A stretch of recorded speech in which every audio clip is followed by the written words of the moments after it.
think about what day it was. It's been a long week, and it's only Wednesday. Going on with the Holy Week. Today, the study that I did is Spy Wednesday.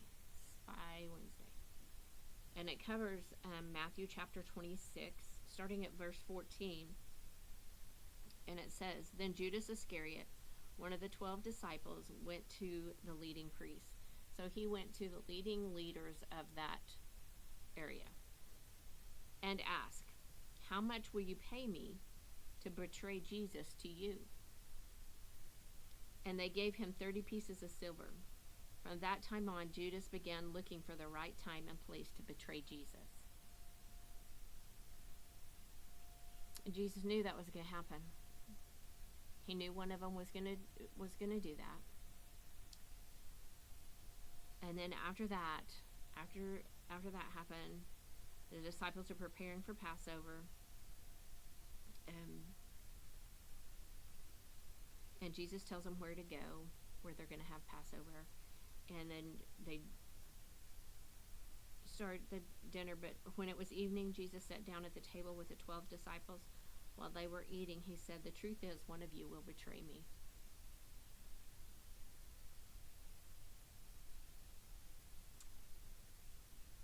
Judas, the one who would betray him, also looked, because several of them had said, Teacher, is it me? Is it I? Is it me? Teacher, I'm not the one, am I? And Jesus told him, You have said it yourself. So he said, I am the one.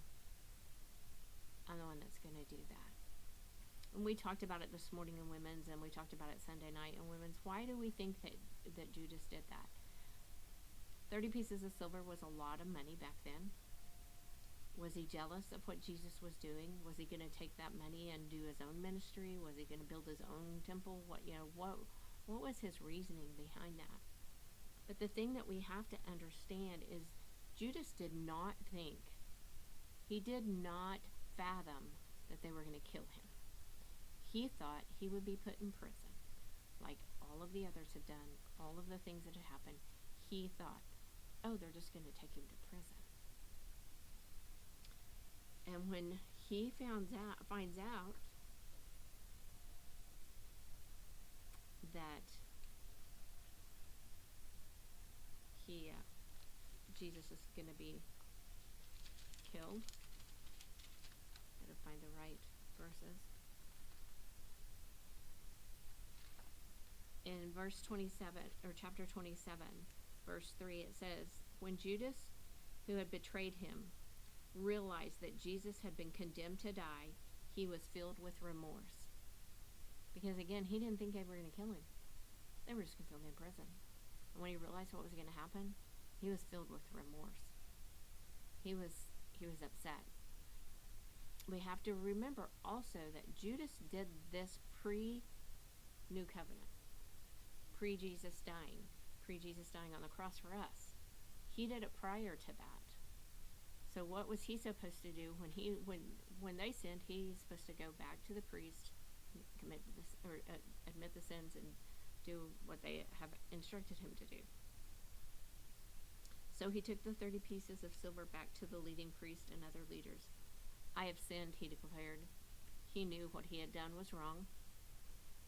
For I have betrayed an innocent man. He knew Jesus was innocent. He'd been walking with him. He knew.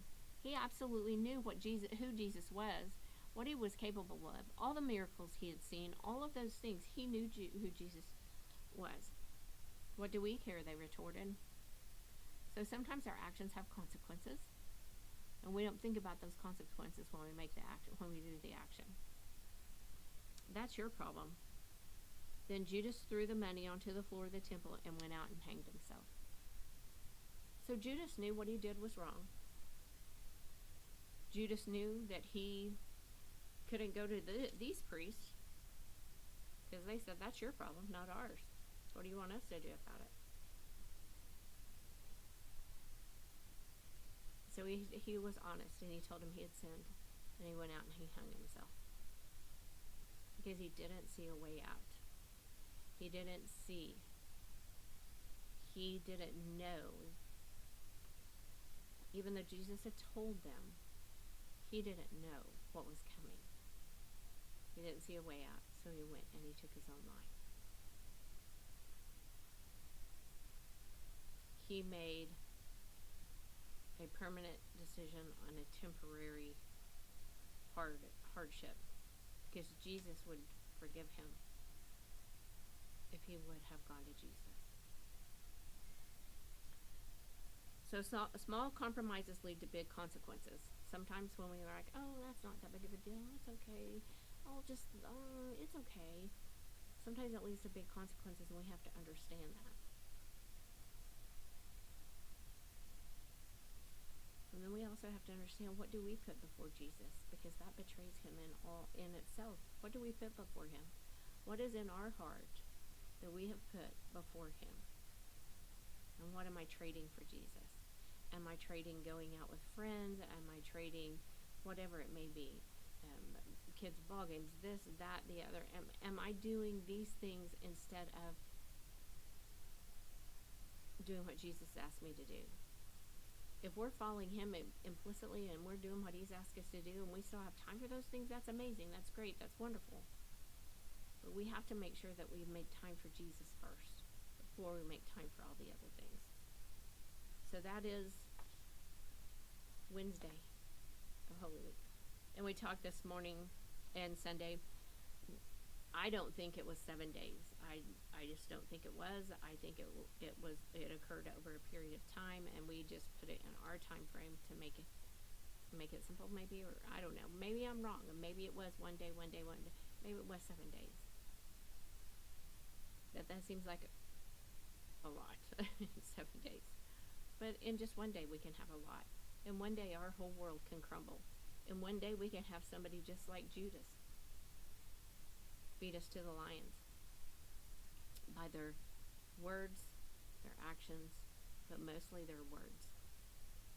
We don't value what words hold. And it says in the Bible that a tongue holds the power of life and death. And we need to understand that. So here we are, halfway through, and Judas has betrayed him. And Jesus gets arrested.